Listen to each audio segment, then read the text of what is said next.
en divisas. Y en efecto, como usted inició, lo que ya no se exportó en su momento, yo no le voy a decir que se pierde del todo. Usted lo puede exportar, si no es un producto perecedero, lo puede exportar después.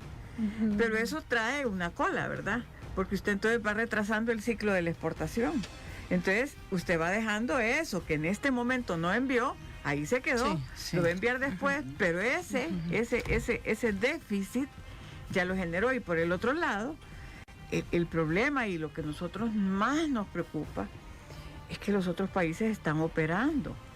Entonces, mire, cuando un exportador gana un mercado, lo tiene que servir, lo tiene que atender, lo tiene que mimar, ¿verdad? Para mantenerlo. Me decía un empresario, mira, yo tengo 12 años de estar supliendo a estos compradores en Guatemala y en Honduras. Sí. Cuando el decreto 24 se publica, a él ya lo cierran porque él estaba exportando. Sí. Y lo cierran porque lo consideran como un producto esencial, no perecedero y no esencial, no es ¿verdad?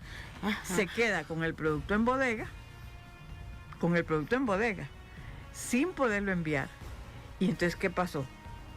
Hablando ayer, exactamente, después de haberlos tenido por 20 años, entonces dice, volverlo a recuperar a mí me va a significar una negociación y un tema y un X, ¿verdad? Y ese es el problema, pues, que nosotros indicamos, que ganar un mercado en el exterior y nacional, pues, porque claro, la verdad que es en todos lados. Los clientes se pierden de la noche a la mañana. Pierde porque el demandante siempre va a buscar opciones, sí, ¿verdad? Sí, hay el ingreso de divisas, dice, eso es base para el país. Y si tal vez se me permite, y solo para terminar de poner en perspectiva la realidad del sector y de la actividad exportadora, les decía que habíamos caído 13 puntos. Sí. Entonces, con ese escenario y con esos datos, antes de que el Banco Central de Reserva los diera, nosotros con Silvia en Coexport hicimos unas proyecciones de cómo terminaríamos el cierre de año. Sí. Y estamos proyectando que nosotros vamos a terminar el 2020 con menos 20% de exportaciones. Eso implica $1.200 millones menos en valores, en ingresos para el país. Lo explica, sí. Y más o menos explica además entre 18.000 y 20.000 empleos menos formales, ¿verdad? Que pudieran perder, si no dijéramos los empleos informales. Pero de los empleos formales estamos hablando de 18 a 20.000 empleos que podrían perderse. Y esa proyección que hicimos en Coexport, esa proyección la hicimos, dijéramos, bien positiva y bien conservadora, en el sentido de que estábamos considerando que la cuarentena termina en esta semana y que a partir de esta semana iniciamos un proceso gradual de reapertura de la economía. Que ese proceso gradual de reapertura de la economía ya lo han iniciado otros países que iniciaron posterior a nosotros las cuarentenas. Estamos hablando de Costa Rica, estamos hablando de Guatemala, que ya han empezado a hacer procesos de reapertura gradual de su economía, permitiendo ciertas actividades. Y Guatemala ha tenido, presidente, como medidas temporales de cierre. Estuvo cerrado completamente el fin de semana, pero anoche, dice el presidente, mañana se abre de lunes a viernes actividad. Correcto, y no han parado completamente. Fíjese que dos plazas importantes que compiten con nosotros en el campo de los textiles, Honduras y Guatemala. Ellos no han tenido el detente que hemos tenido nosotros. Sí. Nosotros de repente dijimos que ya no producen y ya no se produce. Sí. ¿Verdad? Cuando debimos haber comenzado gradualmente a disminuir la actividad y después gradualmente volverla a activar, que es lo que estamos ahorita nosotros viendo. Nosotros desde Coexport y junto a otras gremiales que integramos en ANEP, estamos trabajando junto con el Ministerio de Trabajo en poder definir bien todos los protocolos que tienen que ver con la reactivación económica del país, y esperamos pues que eso pues se mantenga de parte del sector productivo. Existe siempre la voluntad de colaborar, de trabajar por el bien del país, por el bien de la economía. Entendemos lógicamente que el problema de salud es grave y que la salud es primero, como decimos, ¿verdad? Primero, pero también hemos llegado a un punto en el que si descuidamos más la salud de la economía, vamos a tener una economía que no va a estar sana ciudadana que no va a tener la capacidad de generar los recursos que se necesitan para que la alimentación, para que la población se alimente, y entonces vamos a tener problemas de hambre, de desnutrición, han escaseado ya los alimentos, de escasez y muchos problemas sociales. Entonces, ante eso es necesario mantener un equilibrio entre lo que es atender el tema de la contención en el caso sanitario y el caso de la reactivación económica, lógicamente con protocolos de seguridad y bajo criterios de distanciamiento y todo lo que ya ustedes conocen. Licenciada, solamente para sumarle a Marlene, decirle que las empresas, y eso es importante que la gente lo escuche. Muchos dicen, las empresas lo que quieren es ganar dinero y que no sé. Híjole, perdónenme, pero sí, si una empresa tiene tantos empleados, ¿qué es lo que quiere? Tener la forma de cómo tener esos ingresos para poder seguirle pagando a sus empleados. Y por el otro lado, ya muchas de estas empresas tienen protocolos, por ejemplo, las empresas de alimentos, tienen protocolos de higiene, tienen protocolos de buenas prácticas, etcétera, etcétera, ¿verdad? Entonces, aquí lo que se le suma es un poco más de lo que ya tienen, ¿verdad? Otras empresas no tienen tal vez los mismos protocolos porque no son alimentos, no son farmacéuticos, etcétera, pero tienen las normas de seguridad que da el Ministerio de Trabajo. Entonces, lo que quiero decir con esto es que las empresas están muy, muy, muy conscientes que tienen que tener sano a su personal. Entonces, toman todas las medidas de seguridad requeridas. Mire, en este momento las empresas están invirtiendo en todo lo que es higiene. En la gel, si es necesario los guantes, ¿verdad? Porque no en todos lados es necesario. Las mascarillas, los distanciamientos, cómo deben de reacoplar, ¿verdad? Están haciendo planos nuevos para reacoplar a su personal de tal forma que se respete todo eso. Número 1. Número 2.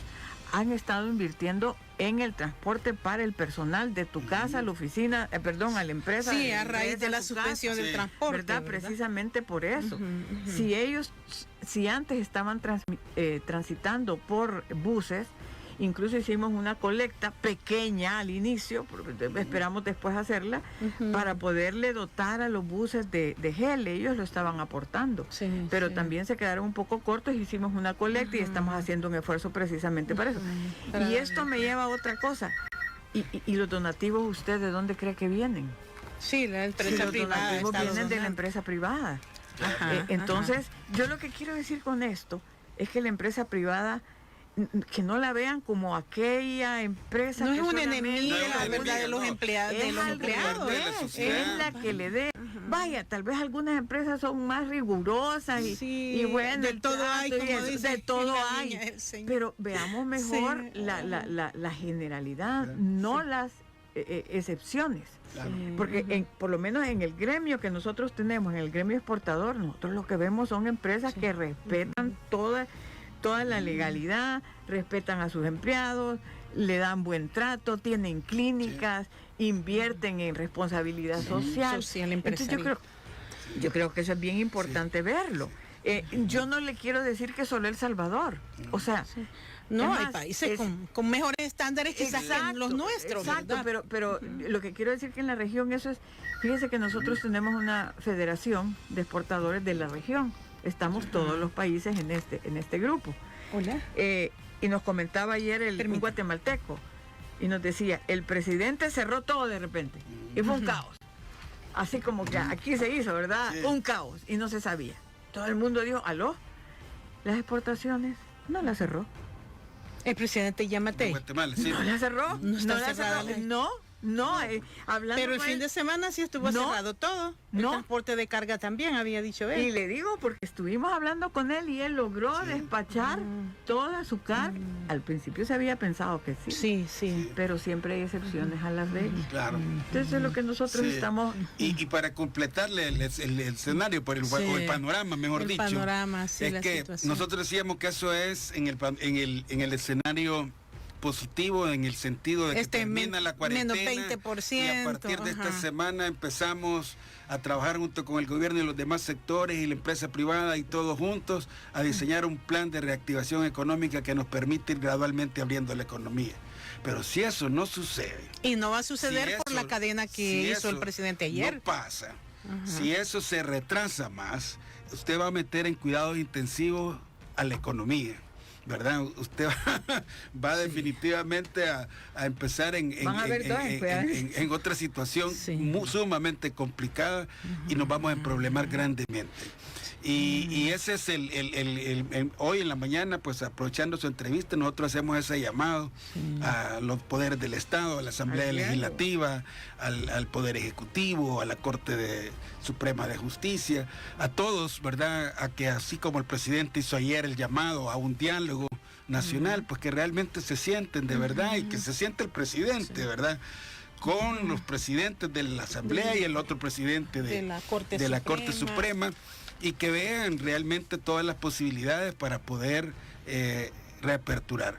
Porque tenemos entendido que va a haber plenaria hoy por la tarde, y entonces ahí estaríamos nosotros a la expectativa de lo que ellos decidan, pero desde nosotros lo que hacemos en nuestro deber es plantearles los escenarios que pueden pasar, que no son nada alentadores, no son nada provisorios, y que eso pues nos llena de mucha preocupación, porque los empleos se pierden. Cuando se afecta la economía uno piensa que son las empresas, pero no son las empresas, son los empleos de la gente, y nosotros al final estamos comprometidos con el país, y si sentimos ese compromiso tenemos que ver cómo le devolvemos los empleos a los salvadoreños.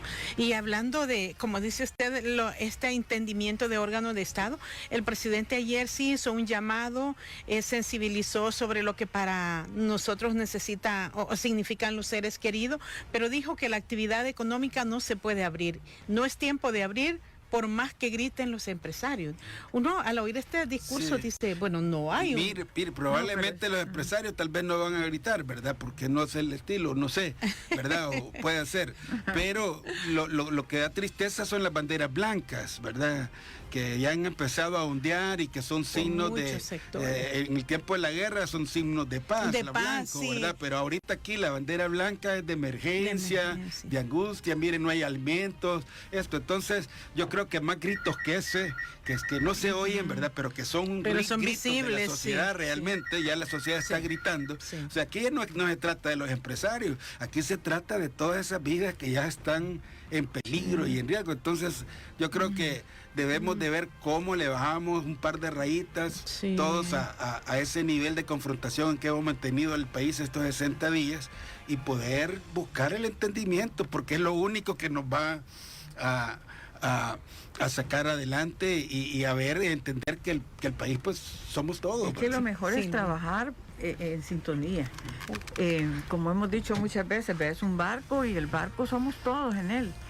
Entonces, hay una tripulación. Hay una tripulación y si por supuesto es cierto, el capitán, ¿verdad? Pero el capitán siempre hace consultas, siempre hace, es un equipo lo que se tiene.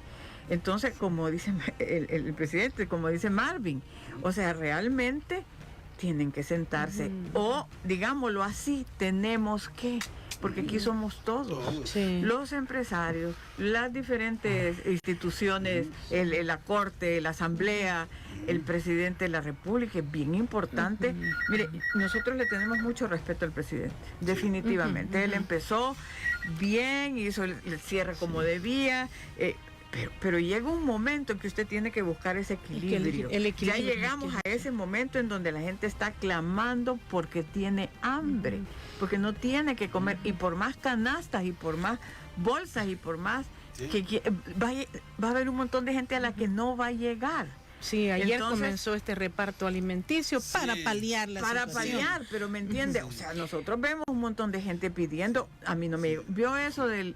No sé quién fue, no me acuerdo cuál alcalde, que llegó con un pick-up y apenas 40 bolsas llevaba y vio a la gente que estaba atrás. La cantidad de... Entonces, así como ese son un montón. Y además hay compromisos públicos y algunos expertos en economía han empezado a decir, incluso el ministro de Hacienda dijo, el presidente de la Asamblea Legislativa, que les había dicho que se estaban quedando sin dinero para los salarios. Sí, pero yo solamente quiero terminar en algo, porque sí es bien importante.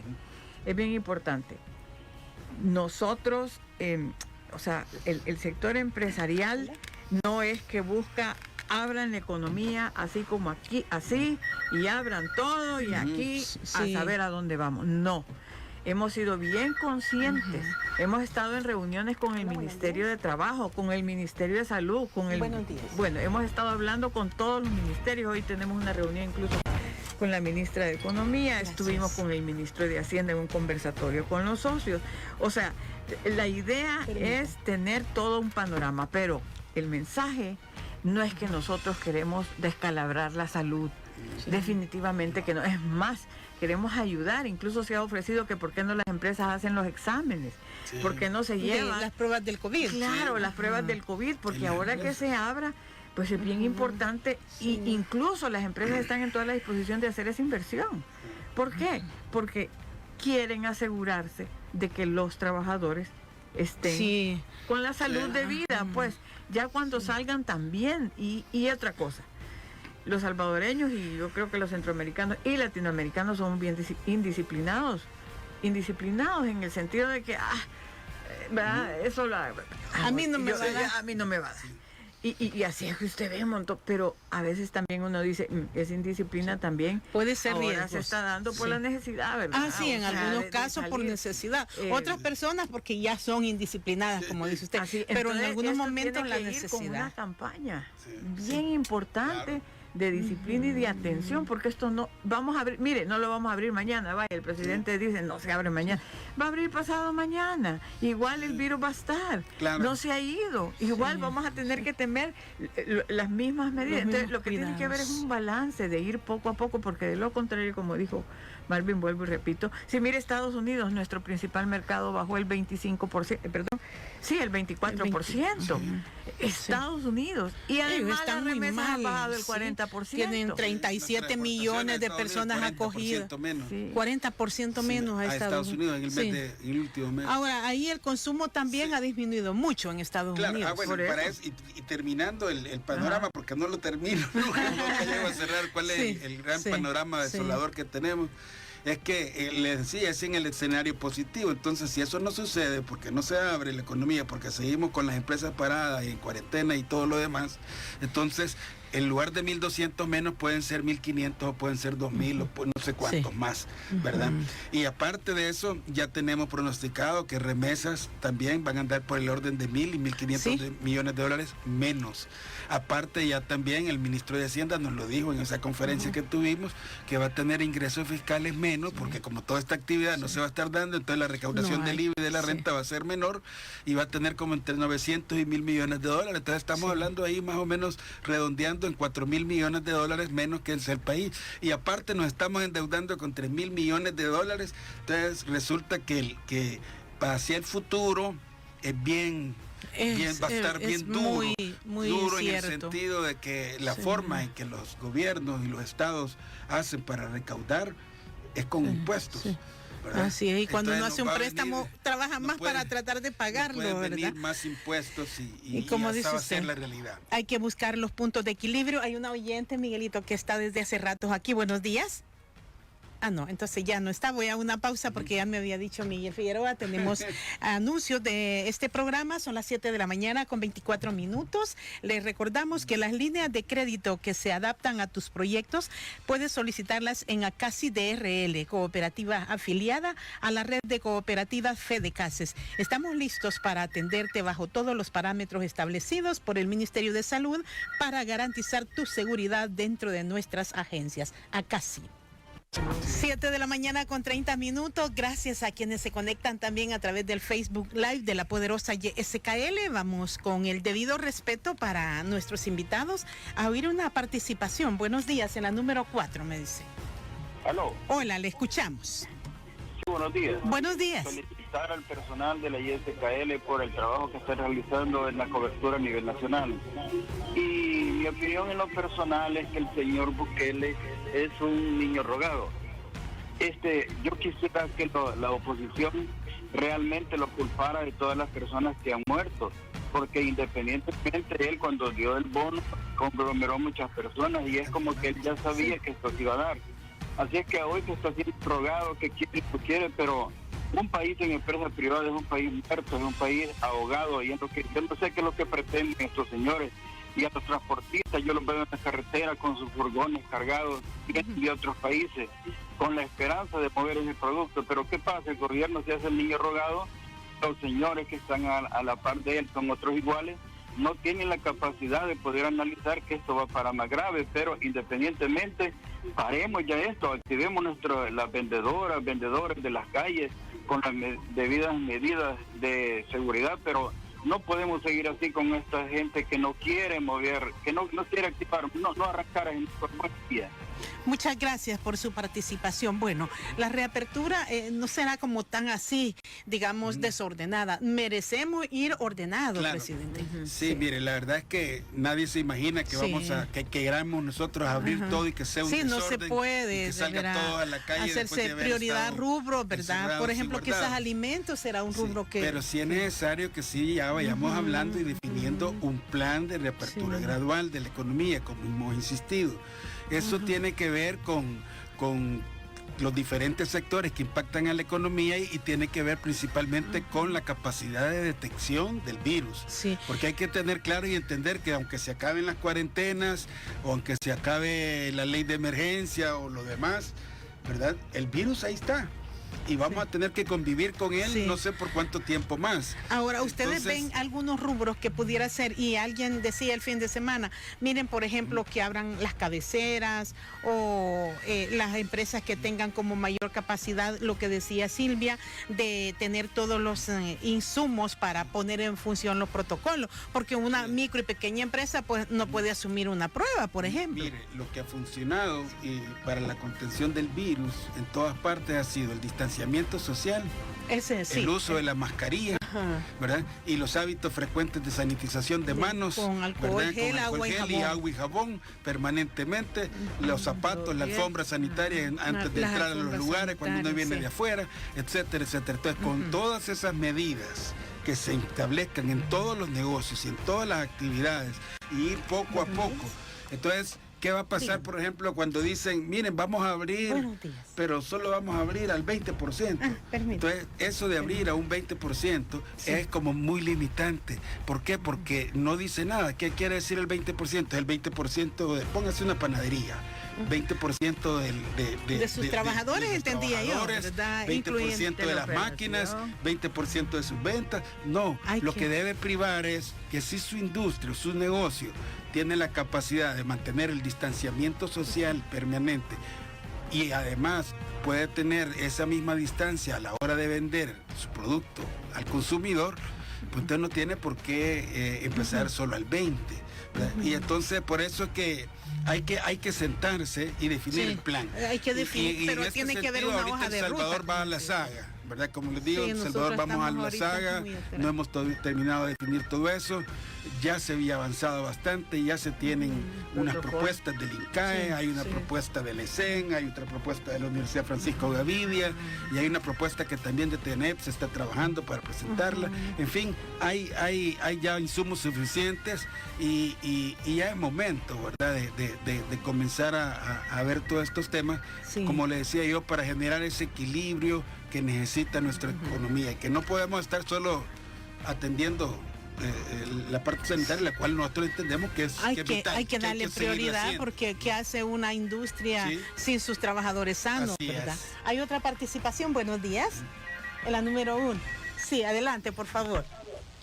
Licenciada, buenos días. Buenos días. Quisiera participar con todo el debido respeto a usted y a sus funcionarios. Gracias. Fíjese que quiero verificarles la situación. Si los muertos que ya hay del COVID-19 y los que van a haber no se pueden revivir, una empresa cerrada va a ser difícil revivirla. Ahorita se puede hacer algo por todas las empresas y los trabajadores. La salud es importante, la economía es importante, los derechos humanos son importantes, la democracia es importante. Nada puede ir separado. Ayer el presidente nos mintió al decirnos que consiguió préstamos al 2%. Eso no es cierto. En el mercado internacional no hay esos intereses. No puede colocar los bonos del tesoro afuera porque nadie los compra. Afuera ven mejor la situación. Y acá el fanatismo nos ciega y no vemos. Hay que abrir. Gracias. La gente se está muriendo de hambre. En definitiva, es eso lo que nosotros estamos diciendo.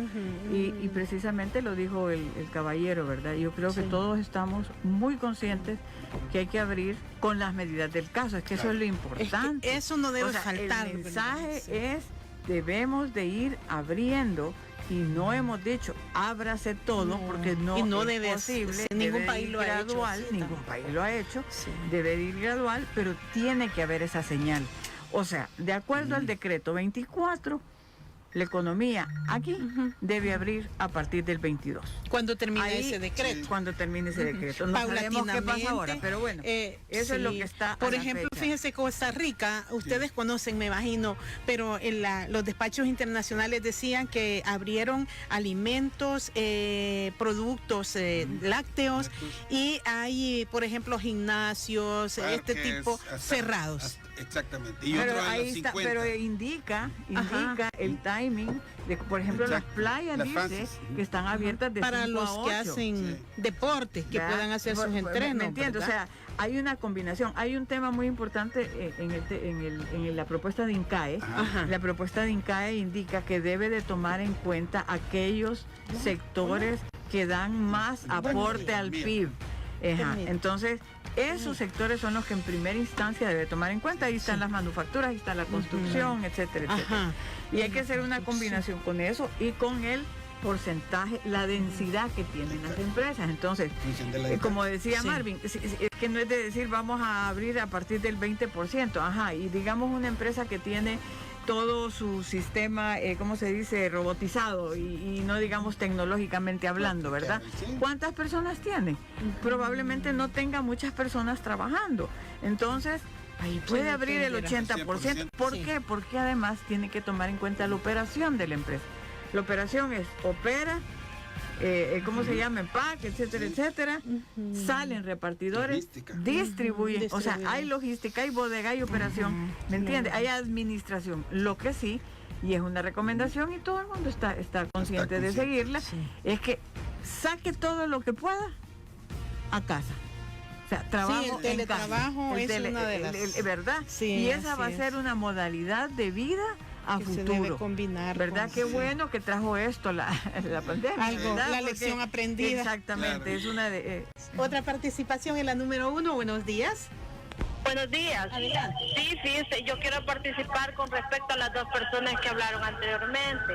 Es fácil decir, sí, salgamos y todo, ¿verdad? Pero la verdad que esta enfermedad se transmite por los ojos, se transmite por la saliva, y si toda esta gente sale a trabajar masivamente a las empresas, por mucha disciplina, por mucha higiene que tengan, eso se va a transmitir, porque nosotros no hemos estado realmente en los otros países pero hemos visto cómo se ha transmitido, y si somos tan irresponsables, es fácil hablar y decir sí, salgan, ¿verdad? Pero hay que estar en los zapatos de otras personas para hablar tan fácil, o decir el presidente hizo esto, el presidente hizo aquello, y no es así la cosa, pues, ¿verdad?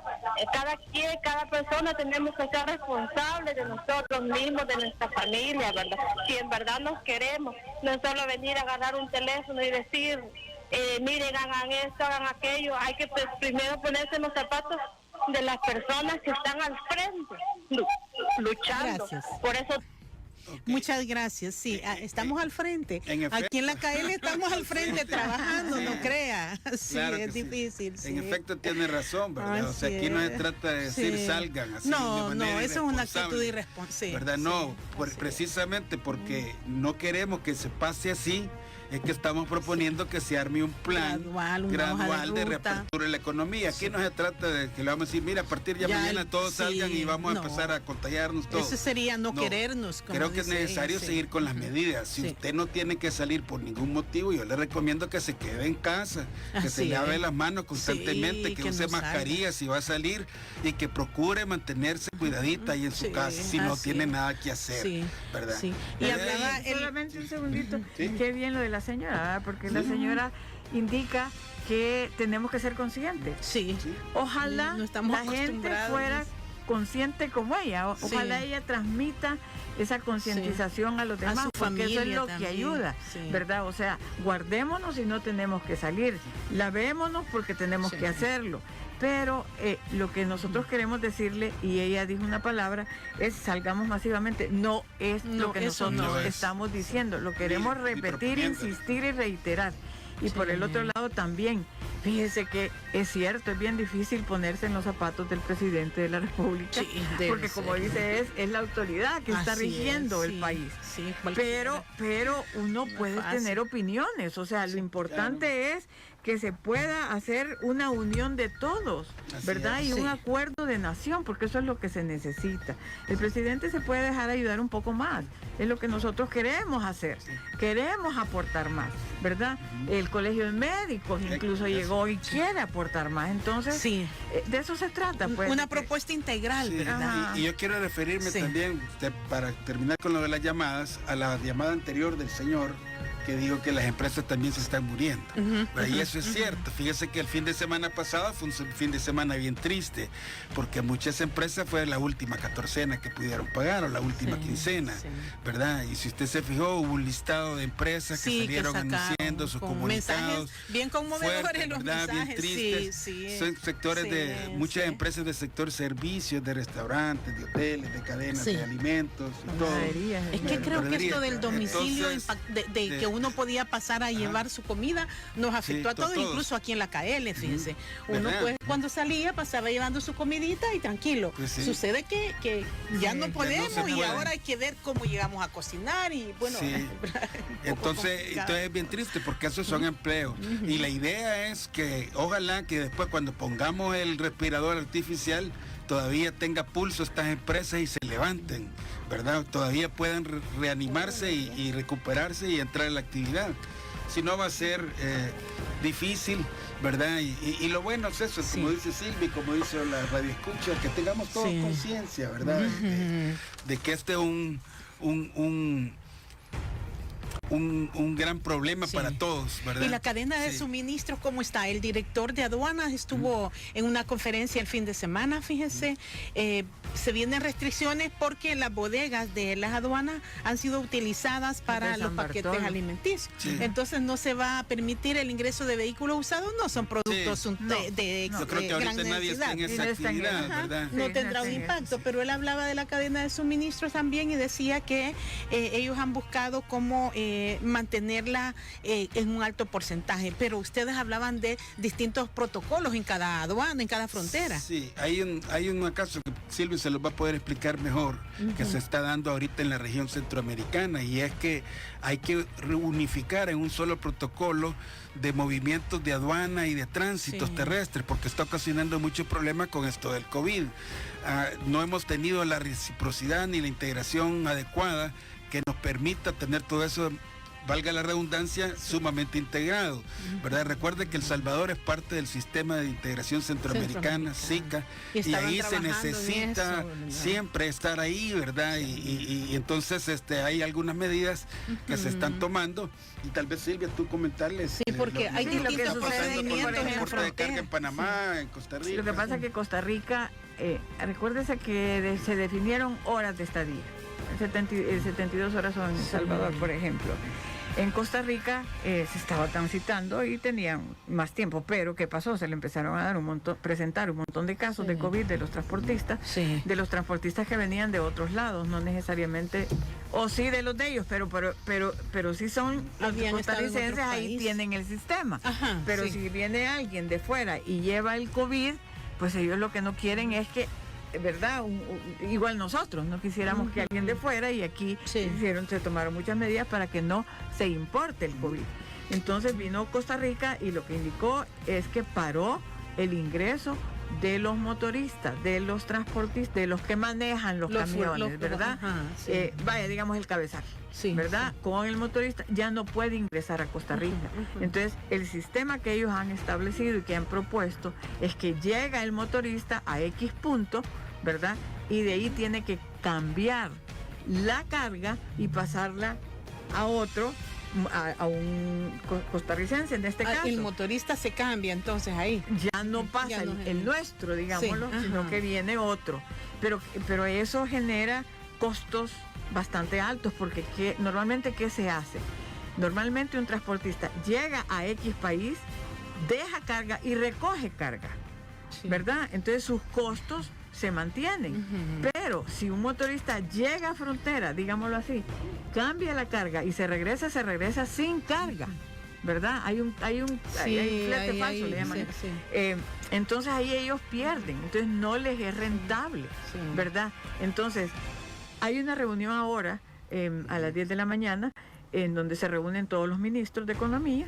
Se le ha mandado de parte de CIFACIL, esta organización que tenemos con las gremiales, ¿verdad? Se le ha mandado una carta a la ministra, que incluso nosotros quisiéramos tener alguna reunión ahí para explicar todos los problemas que se nos han generado, no solo por Costa Rica, sino que también Honduras ha tomado ciertas medidas, Nicaragua tomó otras medidas, El Salvador ha tomado medidas, Guatemala ni se diga, ¿verdad? Entonces, aquí, como decíamos, lo importante es tener un protocolo regional de tránsito de mercancías, ¿verdad? Y un entendimiento entre todos. Y este protocolo será para el momento, Silvia. Tiene que ser un protocolo para que quede, ¿verdad? Quedará porque vamos a cambiar, claro, ¿verdad? ¿Sabe que incluso estábamos hablando con una empresa costarricense? ¿Recuerda usted que hablamos mucho del famoso ferry? De la alternativa del ferry. Qué linda sería ahorita, ¿verdad? Porque esa es una alternativa buena, siempre ha sido buena hoy y siempre. ¿Por qué? Porque usted dejaría la carga en el puerto, la pasa en un ferry, el ferry llega, ¿verdad?, al otro lado, ¿no? Ahí el desembarque lo hace el personal que lo recibe. Exacto. Así estaba originalmente, pero con el motorista. Hoy, ¿cuál sería la carga desenganchada? Quiere decir, deja usted en el ferry solo la carga, el motorista ya no va, como carga marítima, y ahí lo recogen, pero recogen el furgón con todo y la carga. Quiero decir, el furgón es con todo y la carga, ¿verdad? Entonces, por eso se llama carga desenganchada. Usted desengancha, ¿verdad? Y allá engancha, ¿verdad? Entonces, esa es una alternativa bonita, y Costa Rica estaba poniendo ahí unas alternativas interesantes para hacerlo lo antes posible. Entonces, incluso puede venir, claro, yo no le quiero decir que eso es más económico, porque todo esto siempre se encarece. Se va a ir encareciendo los productos. Eso es lo que quiero decir, ¿verdad? Toda alternativa que venga de ese tipo encarece. No, usted lo va a tener, pero lo va a tener a más otro caro, precio, ¿verdad? Porque pero nosotros mi mamá decía que caro es no encontrarme, decía casi. Sí, es más caro es no tenerlo. Así me decía. Así es que y otra cosa tal vez que es importante mencionar, yo creo que es fundamental, porque y tomando en cuenta la llamada, ¿verdad? Muchos dicen, bueno, no, si aquí las empresas tienen que seguir pagando a sus empleados, tienen que seguir bien, pero tienen dinero, han hecho tanto dinero. Es cierto, hay empresas grandes que tienen su capital, pero hay empresas pequeñas, hay empresas medianas, hay empresas grandes que, bueno, déjeme decirle, ¿a dónde está el dinero de esas empresas?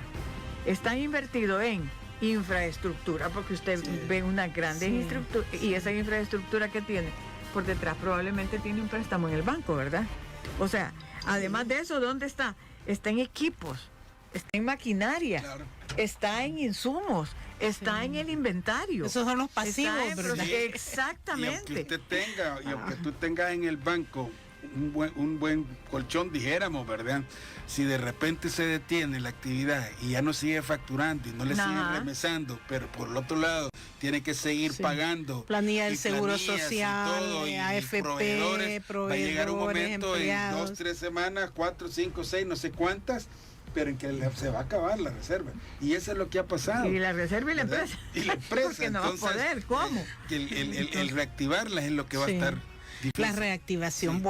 Gracias que nos pudieron acompañar aquí en la poderosa YSKL, la directora ejecutiva de la Corporación de Exportadores de El Salvador, Coexport. Ojalá de esta reunión programada hoy a las 10 de la mañana con los ministros de Economía de Centroamérica se pueda lograr un avance para unificar estos protocolos en el marco de la pandemia de COVID-19 para el tránsito en la frontera. Silvia Cuellar, gracias por haber venido. Es un gusto estar con ustedes siempre. Y el presidente de la gremial también, Marvin Freddy Melgar, nuestro invitado. Gracias por estar aquí. Muchas gracias, doña Nery, un placer y siempre un gusto poder compartir acá desde la cabina azul. Y a quienes participaron a través de la línea telefónica, gracias, así como a los que se conectaron también en el Facebook Live esta mañana.